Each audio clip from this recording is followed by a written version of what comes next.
কবর খোঁড়ার জন্য কবরস্থানে আসি, তখন দেখা যাচ্ছে যে আমরা কবর ঠিকমতো ঢাকা কাউন্দিয়া ইউনিয়ন নেকিবাড়ি কবরস্থান। কাউন্দিয়া ইউনিয়নে স্থায়ী মানুষের সংখ্যা প্রায় 20 থেকে 25,000 এবং সর্বমোট মানুষের সংখ্যা প্রায় 1,20,000। স্থায়ী মানুষ এবং ভাড়াটিয়া সব মিলে 1,20,000 মানুষের জন্য এই কবরস্থানটা খুব বেশি বড় নয়। খবর পাওয়া গেছে কাউন্দিয়া ইউনিয়নের স্থানীয় মানুষ এবং ভাড়াটিয়াদের পাশাপাশি বহিরাগত লাশ কবর দেওয়া হচ্ছে এই নেকিবাড়ি কবরস্থানে।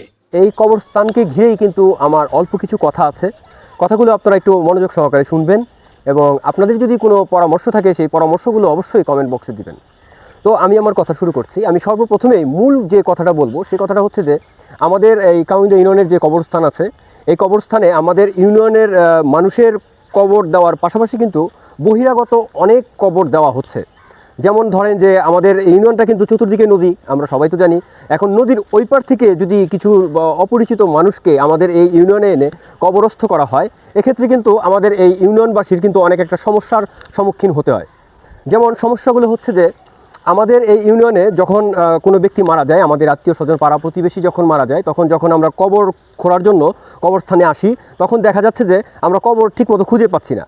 দেখা যাচ্ছে আমরা অর্ধেকের কম খুঁড়লাম, মাটি খুঁড়লাম, খোঁড়ার পরে আমরা দেখলাম যে সেখানে ভিতরে একটা কবর আছে, তারপরে আবার ঢেকে দিলাম, তারপরে আবার আমরা আরেকটা জায়গায় যে কবর খুঁড়তে গেলাম, সেখানে যা দেখলাম এই একই অবস্থা। মানে বর্তমানে আমাদের এই ইউনিয়নে মানুষের সংখ্যা প্রায় ভোটার যারা আছে স্থানীয় মানুষ 25 থেকে 30,000 মানুষ হবে। আর সব মিলিয়ে আমাদের ইউনিয়নে অন্যান্য মানুষের সংখ্যা অর্থাৎ ভাড়াটিয়া সহ প্রায় 1 লক্ষ মানুষের কাছাকাছি হবে। আর এই 1 লক্ষ মানুষের জন্য যে আমাদের এই কবরস্থানটা বরাদ্দ করা আছে, এই কবরস্থান যে বরাদ্দ করা আছে 1 লক্ষ মানুষই ধরেন আপনি, তাই কিন্তু বেশি হয়ে যায়, 1 লক্ষ মানুষই বেশি হয়ে যায়। আর এইদিকে যদি বহিরাগত মানুষদেরকে এই ইউনিয়নে এনে কবরস্থ করা হয়, এটা কিন্তু একদমই সয় না আর কি। যার কারণে আমাদের ইউনিয়নে যখন কবর খুঁড়তে যাই আমরা, তখন কিন্তু জায়গা খুঁজে পাই না। তো এই বিষয়গুলো কবরস্থানের যারা কর্তৃপক্ষ আছেন আপনারা একটু লক্ষ্য করবেন, একটু বিষয়টা একটু খেয়াল রাখবেন যে এর বিরুদ্ধে কোনো ব্যবস্থা নেওয়া যায় কি। বন্ধুরা, আমাদের সবাইকেই এই পৃথিবী ছেড়ে চলে যেতে হবে। মৃত্যুর পরে সবারই একটা শেষ ইচ্ছা হয় যে যেখানে আমাদের পূর্বপুরুষদেরকে কবরস্থ করা হয়েছে, আমাদের কবরটা যাতে সেখানেই হয়। কিন্তু নদীর ওই পারের কিছু ভাড়াটিয়া মৃত্যুর পরে আমাদের এই ইউনিয়নে কবরস্থ করার কারণে আমাদের এখানে কিন্তু কবর খুঁজে পাওয়া যায় না। প্রায় সময়ই কবর খুঁড়তে গেলে ভিতরে কবর পাওয়া যায়।